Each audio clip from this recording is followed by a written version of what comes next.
ప్రియులారా, మీరు అందరికీ కూడా రాకడ గురించి తెలుసు.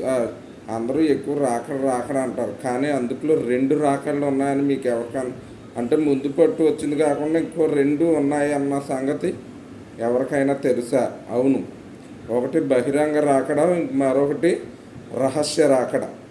రహస్య రాకడ అనగా అదేంటంటే యేసుప్రభు వారు మధ్యాకాశానికి మేఘంలో వస్తారనమాట. అప్పుడు సమాధులు తెరవబడతాయి. భూమి మీద జీవిస్తున్నటువంటి పరిశుద్ధులు కూడా ఆయన్ని కలుసుకుంటారు అన్నమాట మధ్యాకాశంలో. దాన్నే రహస్య రాకడ అంటారు. దానికి సూచనగానే దేవుడు భూలోకమందు నివసించినప్పుడు 10 మంది కన్యకలను గూర్చిన ఉపమానం చెప్పారు. అదేంటంటే రహస్యంగా జరిగేది.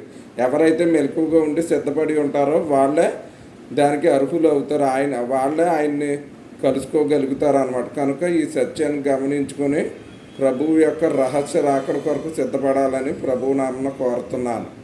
దేవుడి వాక్యమును దీవించునుగాక. ఆమేన్.